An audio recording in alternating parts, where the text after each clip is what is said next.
부처님 가르침에 의지해서 법원님 모두 삶이 향상하시기 바랍니다.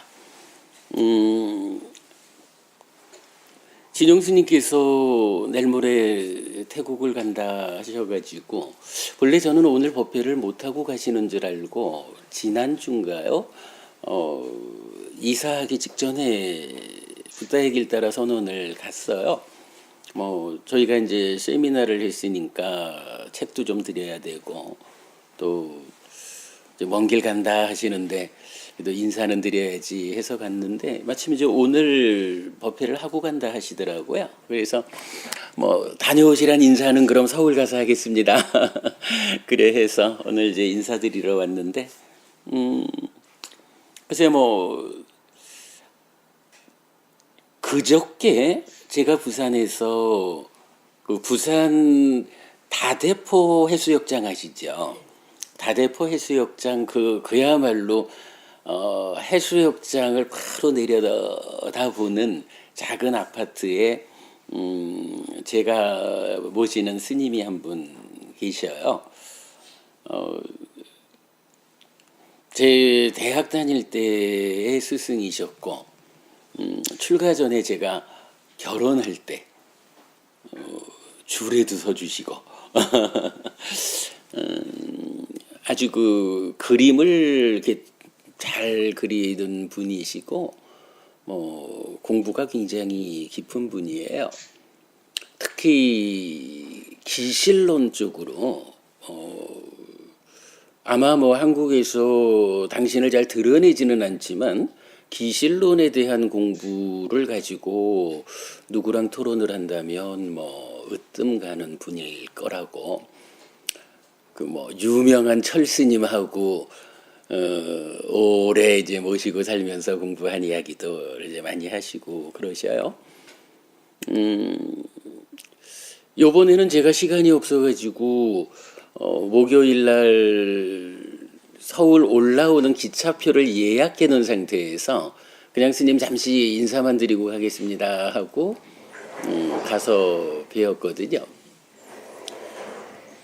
그날 저한테 그런 말씀을 하셨어요. 포교사가 되면 법부님 제가 하는 일이 포교사의 역할을 하고 있잖아요. 포교사가 절대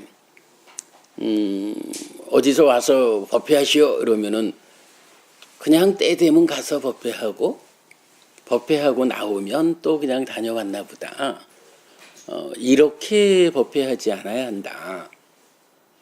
법회에 초청을 받으면 내가 어떤 주제를 어떻게 정리해서 전달을 하면 참으로 부처님 가르침을 전달하는 포교사로서 올바를까라고 고민해가지고 법회를 해라. 그리고 법회를 다녀오면 내가 오늘 법회에서는 이러이러하게 설법을 했는데 혹시라도 내가 법을 잘못 전달한 것은 아닐까라고 되돌아 반성하고 그런 일을 반복함으로써 포교사로서 법을 전달받는 불교 신자들에게 부끄럽지 않아야 한다라고 말씀을 하셨어요. 그게 저도 공감했고 스님한테 스님 저도 그냥 아무 준비 없이 가가지고 대충 한마디 하고 오지 않습니다. 저도 늘 어떤 주제로 어떤 이야기를 어떤 방법으로 전달하면 가장 잘 할까라고 고민하고 갑니다. 제가 잘 하도록 노력하겠습니다. 이래 말씀을 드리고 왔어요.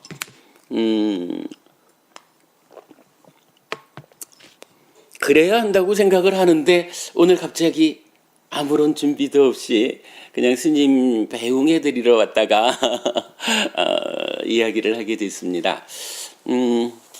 근데 또 어찌 보면 때에 따라서는 이렇게 준비하지 않고 하는 이야기가 평상시 제가 관심 가지고 있던 주제들, 제가 늘 혼자 정리하던 이야기를 한 번씩 말하는 기회가 될 수도 있다고 생각을 합니다.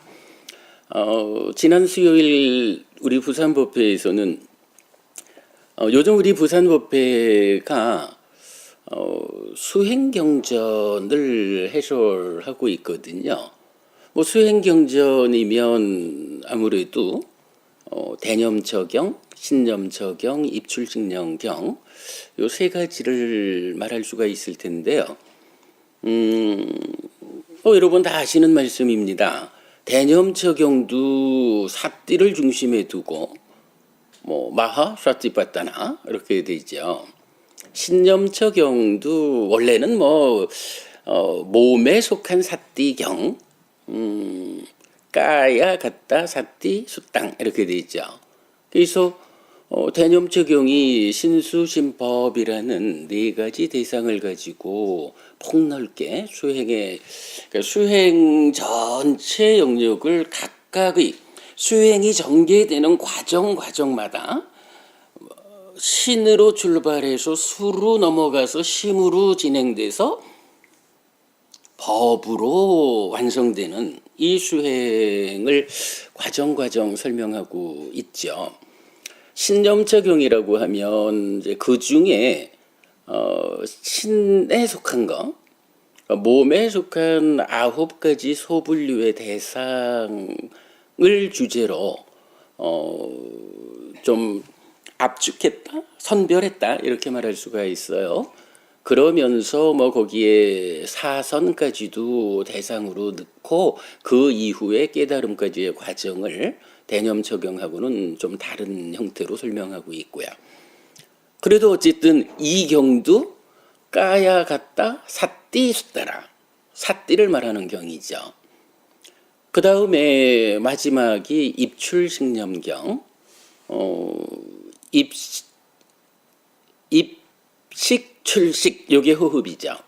그리고 삿띠에 하는 경이죠. 그래서 호흡을 대상으로 삿띠를 설하는 경전 이래 되죠.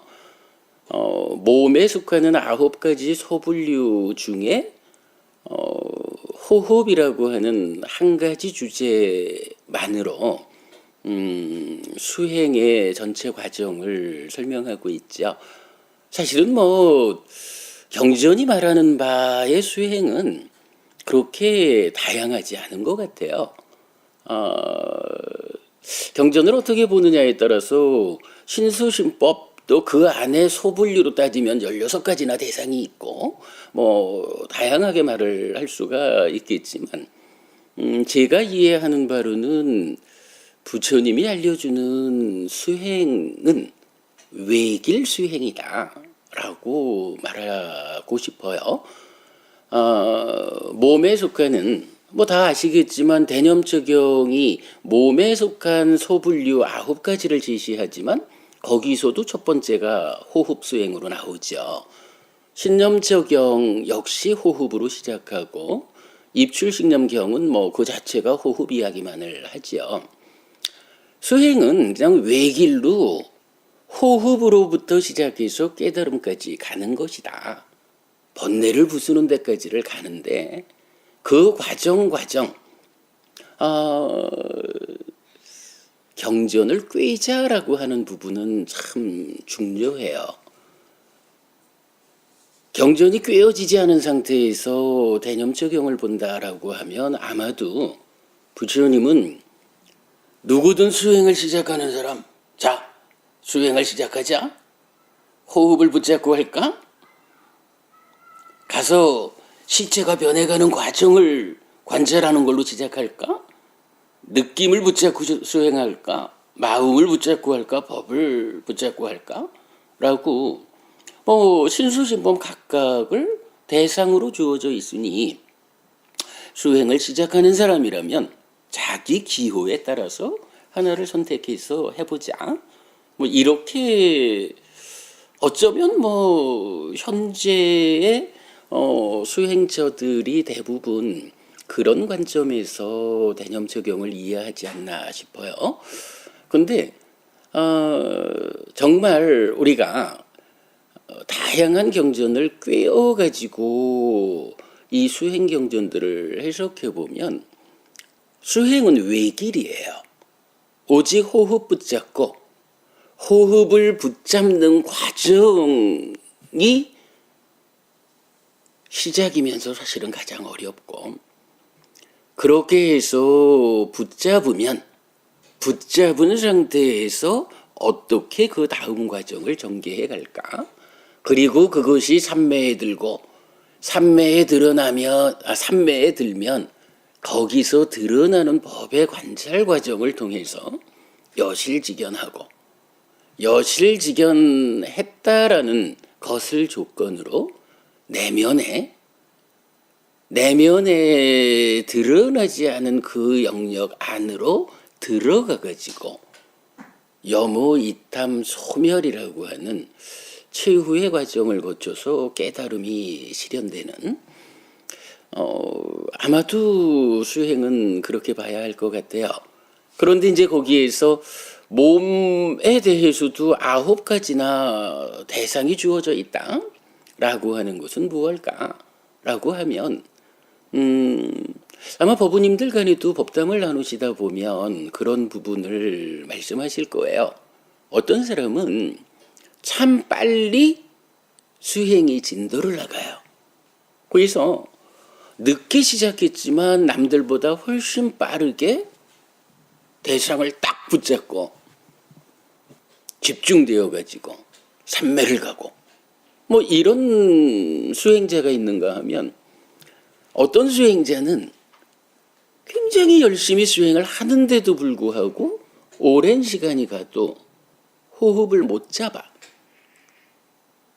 호흡에 완전히 붙잡고 머물러 가지고 붙잡았기 때문에 보여지는 호흡을 대상으로 그 이후 과정을 가야 되는데, 붙잡은 듯 하면 어느새 딴 거 하면 얼고, 이게 잘 안 돼요.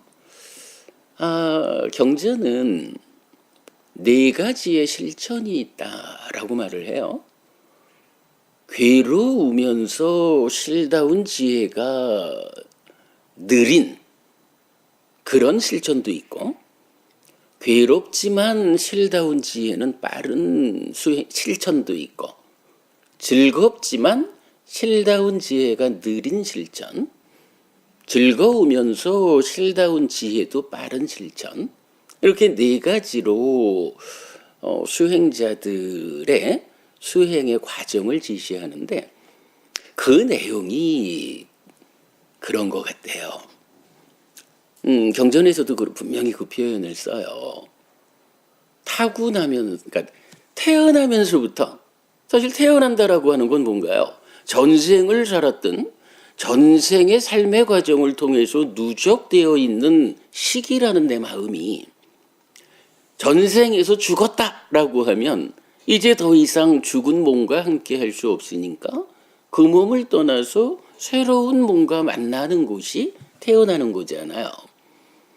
전생의 업이 어떻게 영향을 미쳐가지고 오늘 이런 조건을 가진 몸과 만났는지 하는 거야 뭐 아직 우리 공부 수준에서 볼 수 없겠지만, 그러나 부처님은 전생에 누적되어 온 이 시기, 이 마음이 새로운 몸과 만나서 태어났다. 그래서 한 100년쯤 이 몸과 함께 살아가야 한다라는 것을 말할 때, 이제 이 몸이 어떤 조건 상태일까라는 부분을 참 많이 강조하는 것 같아요. 물론 그 전에 전생부터 쌓아갖고 온 마음의 상태야 더 중요하겠죠. 그 이제 이런 부분이 고려된 표현인 것 같아요. 그러니까 태어나면서 타고난 탐진치가 아주 예리한 사람이 있다. 그런가 하면 태어나면서 타고난 탐진치가 예리하지 않은 사람이 있다. 이렇게 말을 해요.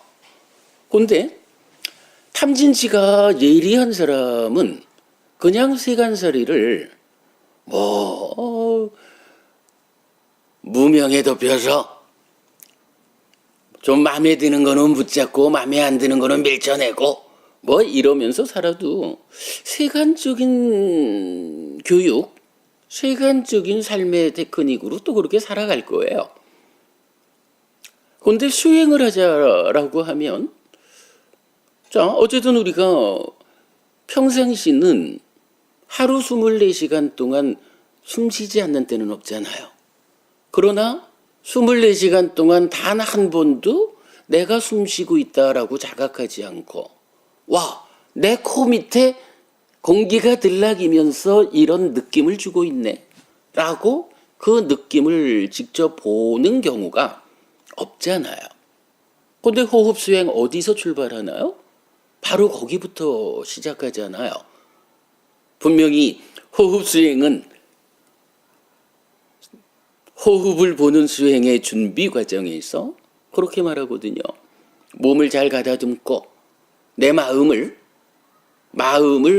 바로 거기로 지향하고 그 지향된 자리에다가 삿띠를 생겨나게 하자. 그래서 그 생겨난 삿띠가 내 마음을 요 한 자리에 묶어두자. 붙잡자. 그래서 사또와 아싸사띠, 사또와 빠싸사띠. 오직 사띠 하면서 들이쉬고 오직 사띠 하면서 내쉰다. 내 마음이 딴 데 가려고 할 때마다 발견해서 붙잡아가지고 이 자리에 머물러라. 요거 하는 게 사띠 하면서 들이쉬고 사띠 하면서 내쉬는 거죠. 그렇게 그 자리에 딱 붙잡아 매면 경전은 이게 눈을 뜨는 것이다 라고 표현을 해요. 눈을 뜨는 것이다. 눈을 떴다라는 것이 이제 호흡이 주는 느낌을 보게 되었다라는 거죠. 그러면 보이기 때문에 보이는 호흡을 대상으로 이어지는 수행이 진행돼요. 근데 이게 타고난 탐진치가 예리한 사람은요, 이게 잘 안 되는 거예요. 그냥 경지연이 말하는 대로 자, 내 마음을 콧구멍 아래에 어느 한 점으로 지향을 해보자. 요거 지향도 잘 안 돼요. 실제로 우리 법우님들 중에 어떤 분은 열심히 수행을 하려고 하는데 스님 호흡이 안 보여요. 이렇게 말하는 분들이 있어요. 근데 이건 사실 참 곤란해요. 다른 방법이 잘 없어. 대신 봐줄 수 없잖아요. 여러분, 우리 불교 수행이 그런 거죠. 부처님도 내 대신 내 호흡을 봐주지 않잖아요. 내 안에서 일어나는 일은 오직 내가 해결해야 되거든. 다만 부처님이 이런 방법으로 해라 라고 길을 가르쳐 주셨기 때문에 우리 같은 포교사는 부처님이 이런 방법으로 하라고 했습니다 라고 말씀하신 그대로를 전달해 주는 게 사실 우리 역할이죠. 그러면 그렇게 전달받은 그 방법 그대로를 가지고 보완해내는 거는 스스로 해야 되잖아요. 여러분, 이런 이야기, 부처님이 법을 설했어요. 그 법을 잘 받아서 전달해요. 그 법에 근거해서 내 스스로 보아요. 요렇게 말하는, 그러니까 이 내용을 말하는 교리가 어떤 게 있죠? 진화부부님, 이렇게 부처님 가르침을 붙잡고 그 가르침의 안내를 받아가지고 하는 일은 내가 하는 거예요. 요걸 나타내는 교리가 어떤 게 있어요? 한 문건에서는 보통 자등명, 법등명 그러죠. 근데 니까야적인 표현으로는 자주, 법주, 스스로 섬이 되어라, 법으로서 섬을 삼아라 이렇게 말하죠.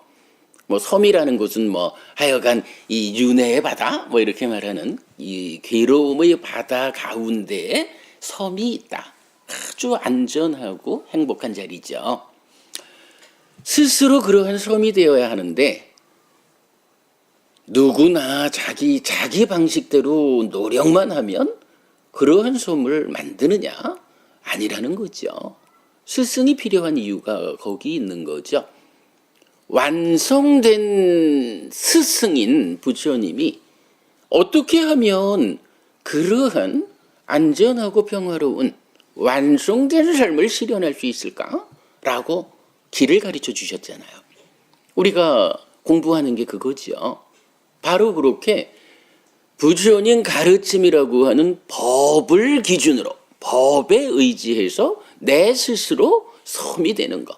이거를 자주, 법주 이렇게 말하는 거죠.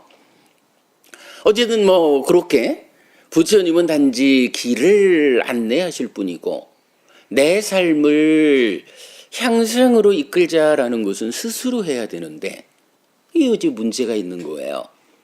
타고난 탐진치가 예리한 사람은 이걸 해보려고 하는데 뭐 탐진치가 예리하다 해도 뭐 경전을 공부하고 부처님 가르침에 믿음을 일으키고 뭐 이런 부분은 접근이 가능하겠죠. 그러나 그거를 실제로 실천해가지고 부처님이 이끄는 그런 삶을 나한테서 실현하자. 우선은 호흡을 잡아야겠다. 호흡을 잡고 삼매에 가야겠다.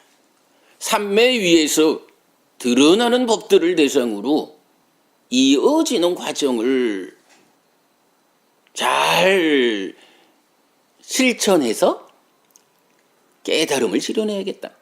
이런 모든 일은 어쨌든 내가 해야 되는데 그런 일은 탐진치가 웬만하다 해도 배워 아는 일은 가능하겠지만 실천하는 일은 탐진치가 가지는 그 엄청난 파괴력 때문에 쉽지 않은 거죠.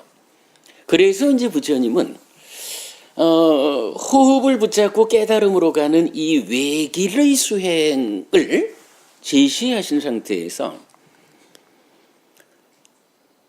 이러이러한 개개인적인 조건관계, 뭐 요 보통 말하는 뭐 근기가 높고 낮고 이런 식으로 이해해도 되겠죠.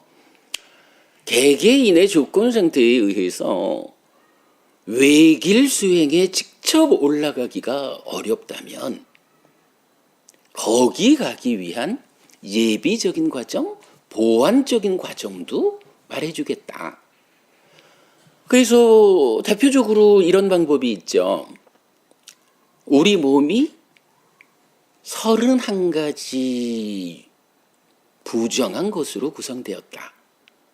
머리카락이고 몸털이고 뭐 콧물이고 피고 오줌이고 똥이고 나라고 하는 존재를 내 마음이 이 몸과 함께해서 내가 구성되어 있는데 보통 생각하면은 세상에 이 몸뚱이만큼 소중하고 몸뚱이만큼 예쁜 것이 어디 있어요?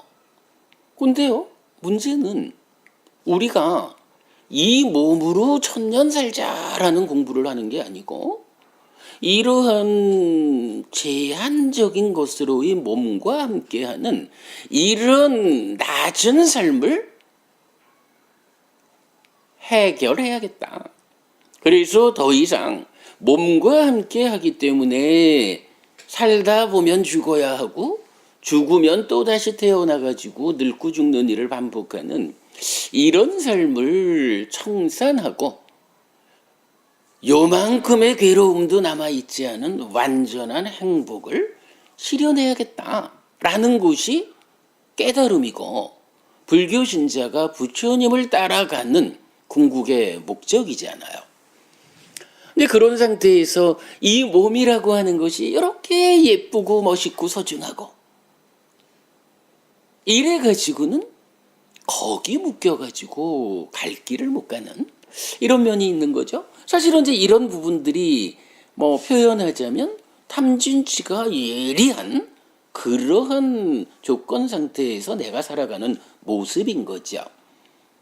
그런 상태에서는 호흡을 붙잡고 가자라고 하는 이 외길 수행으로 올라서는 것이 사실은 어렵다라는 것이 경전의 정신인 것 같아요. 그러니까 이제 부처님은 신점적 몸에 속한 9가지의 대상을 제시하면서 그 중에 첫 번째 제시되는 호흡이라고 하는 것은 호흡이 외길 수행이다. 거기에 이 외길로 가기에는 각각의 조건 상태가 적절하지 않은 사람이 있다면 보완적인 방법을 가르쳐 주겠다.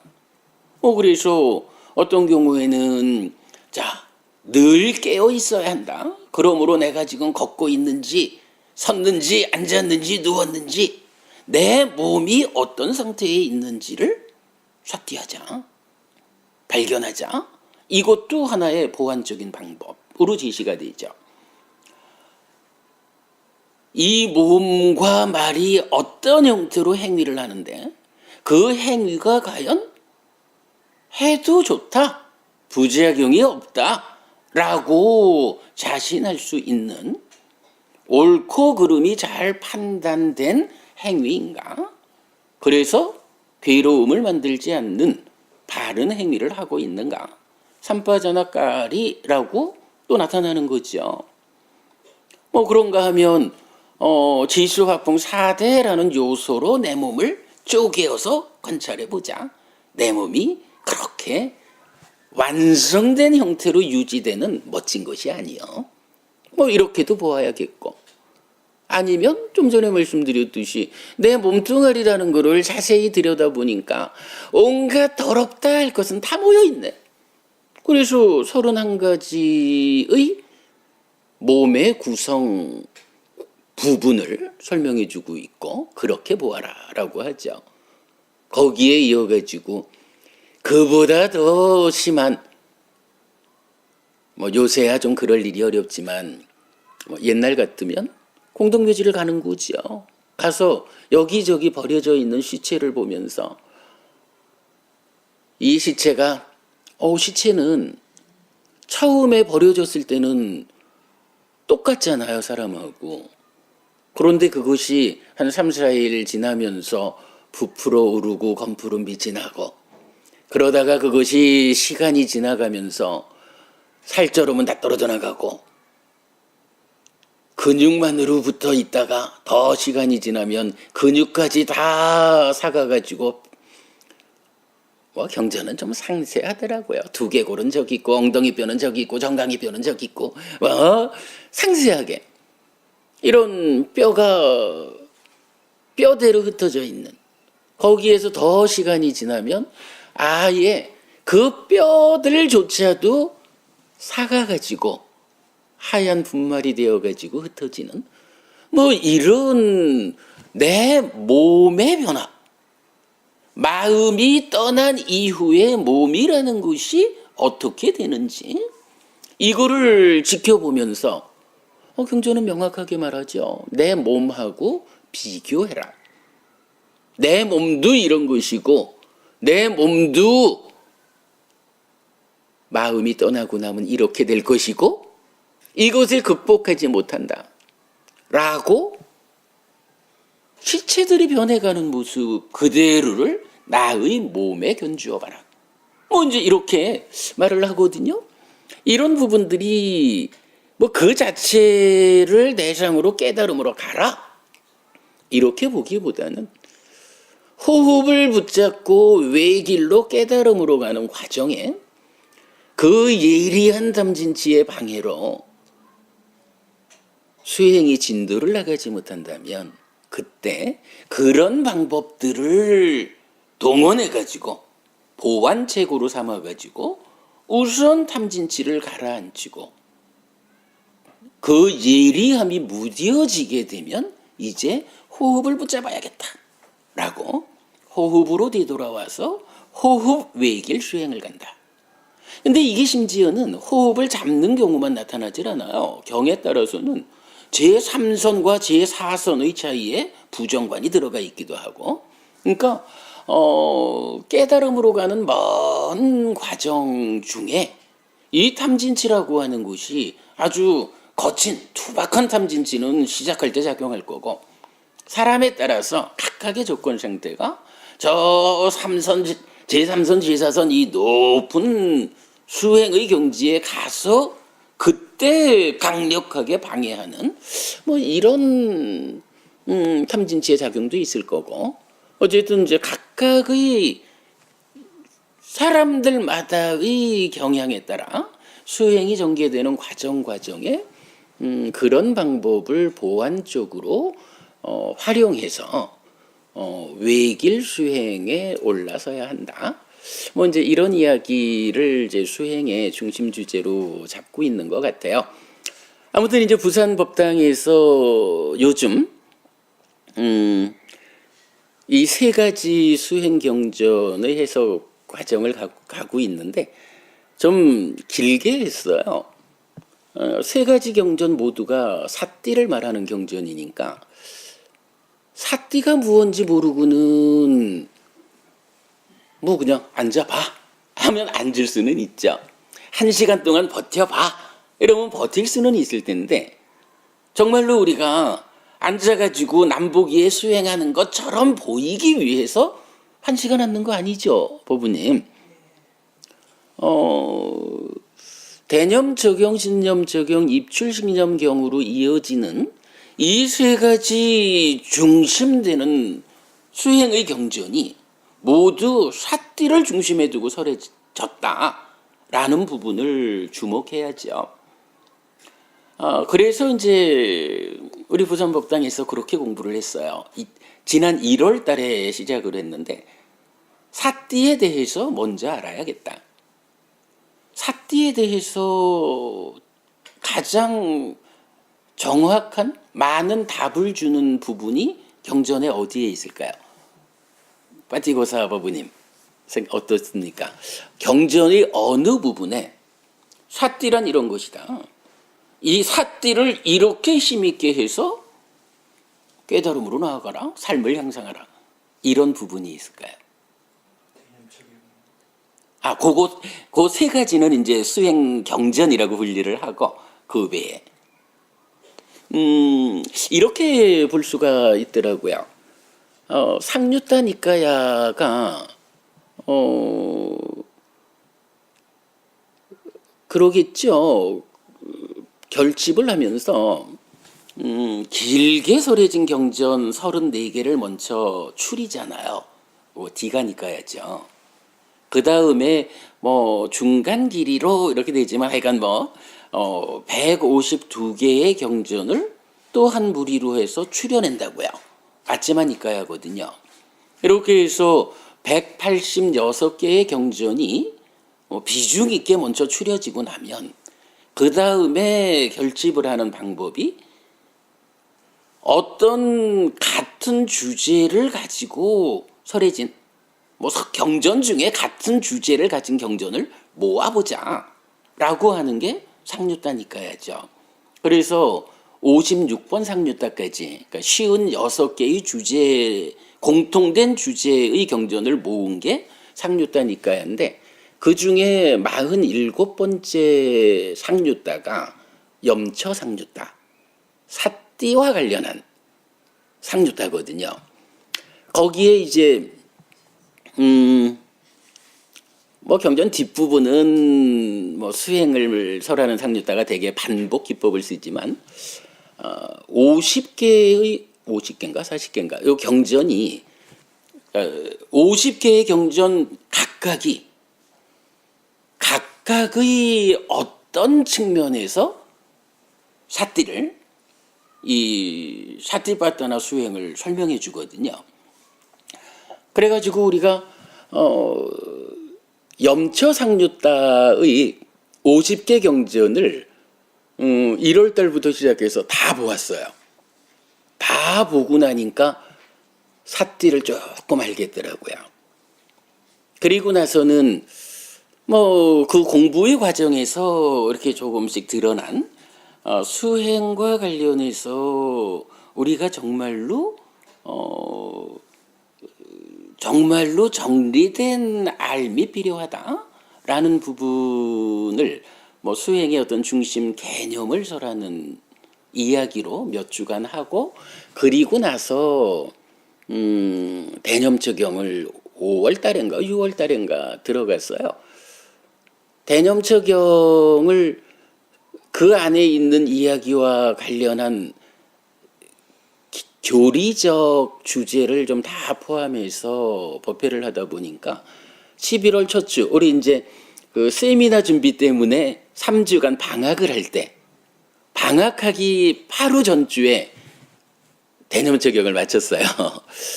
그러니까 거의 뭐 한 10달 가까이 걸려서 대념 적용까지 온 거예요. 그리고 세미나 마치고 12월 첫 주부터 지난주죠. 지난주부터 이제 신념 적용에 들어가서 지난주 공부를 하고, 본래는 이제 요번 주에는 신념 적용에서 말하는 이 호흡 수행의 준비 과정, 수행의 출발하는 자리를 설명을 해야 되는 시점이에요. 대념 적용하면서 한번 했지만 이게 몇 달간 우리 공부가 진행됐으니까 하고 싶은 이야기가 조금 더 보충되어 있잖아요. 그래서 수행의 구체적인 테크닉, 호흡이라는 것을 어떻게 보아서 그걸 붙잡고 출발해야 되나? 그걸 붙잡기 위해서 사띠는 어떻게 생겨나게 해야 하나? 이제 이런 부분을 이제 설명할 순서였어요. 그런데 법회를 막 시작하려고 하는데 그 참 뭐 몇 명 모이지도 않는 법우님 중에 한 분이 지난번 우리 세미나에 와서 처음 만난 분인데 30대 초반의 젊은이에요. 근데 출가를 한 것도 아니면서 세간살이를 떠난 거예요. 그래서 승복도, 그러니까 우리 옷도 아니고 회색 승복도 아니고, 그렇다고 빠지고사 부부님처럼 이렇게 세간의 옷도 아닌 뭐 그런 옷을 입고 저는 수행자입니다, 이렇게 이제 자기를 소개하는 분이 우리 세미나에 처음 오셨다가 부산법다 법회를 이제 지난주 지지난주에 오셨어요. 근데 이가 수업을 막 시작하려고 그러는데 질문을 하는 거예요. 예류자에 대해서 좀 구체적으로 알고 싶습니다. 그리고 또 하나는 여러 사람이 해피 스님이 강의한 동영상을 보고 수행에 대한 의문을 갖고 있습니다. 삼매라는 거 또는 사마타 위파사나라는 거, 이런 부분에 대해서 해피 스님이 동영상을 통해서 이렇게 말하고 있더라라고 이야기를 하는데, 내가 듣기에는 조금 좀 애매함이 있었습니다 라고 말을 하면서 예류자에 대한 구체적 설명하고 사마타 위파사나에 대해서 좀 헷갈리지 않도록 정리된 이야기를 좀 해주십시오라고 하셔요. 그래가지고 한 2, 30분 걸려가지고 답변하고 수업을 시작하려고 시작을 했는데, 제가 잘 못하는 게 이 요점적으로 정리해가지고 결론만 딱 말씀드리는 거를 제가 잘 못하잖아요. 하다 보니까 그게 2시간 반을 했어요. 근데 이게요, 보통 우리가 요새는 제가요, 이제 오늘이 16일이죠. 이제 제가 그 수부미 법무님 학년에 들어가는데 15일 남았어요. 15일 남았다고. 저도 15일 지나면 60대입니다. 저도 이제 어느새 60이 되었어요. 이러다 보니까 옛날 같지 않아서, 옛날에는 저도 뭐 그냥 법회를 하다 보면 2시간 동안 거의 안 쉬고 주로 수업을 했었죠. 근데 요새는 제가 그게 힘이 들어요. 그래가지고 웬만하면 중간에 쉬어가면서 하거든요. 근데 이번에는 계획된 수업이 아니라 그냥 갑자기 질문을 받아가지고 답변을 하다 보니까 이 답변을 마무리를 지어야 끝나잖아요. 그래가지고 중간에 쉬지도 못하고 답변을 딱 마치고 나니까 2시간 반이 간 거예요. 오늘 수업은 이걸로 대신했습니다. 이렇게 됐는데, 아니 이게 그 마칠 때쯤 가니까 진짜 뒷골이 땡기는 거예요. 나 뒷골 땡겨요. 이제 그만합시다. 이러고 이제 맞춰갔거든요. 오늘 이야기가 그렇게 시작된 거죠. 포교사라면 준비된 설법을 해야 한다라고 우리 어른께서 말씀을 하셨는데, 지난번에 이거 오늘 제가 준비되지 않고 말을 해야 하는 상황에 있어서 그냥 횡설수설하는 중이고요. 근데 이건 엊그저께 우리 부산법회에서 그때 역시 준비되지 않은 상태의 질문을 받아서 2시간 반을 이야기를 한 거예요. 근데 뭐 다행히 그분께서 질문하신 내용이 제가 공부의 중심에 두고 경전이 이 주제에 대해서 어떤 답을 주고 있는가, 우리가 사마타 위파사나를, 삼매를, 사띠를, 빠냐를, 사마디를 어떤 이해 위에서 받아들여 가지고 공부를 해나갈 때 부처님이 설명하신 그대로, 부처님이 지시하는 그곳으로 그대로 이끌릴까라는 부분을 늘 제 공부의 중심에 두고 있다 보니까 뭐 그나마 제 전공 비슷한 이야기를 질문해 주셔가지고 답변을 좀 잘 드렸어요. 그래서 제가 이렇게 팔푼이처럼 제 가끔은 자랑 삼아 하는 게 앞에 있던 몇몇, 우리는 법회를 해야 몇 사람 안 와요.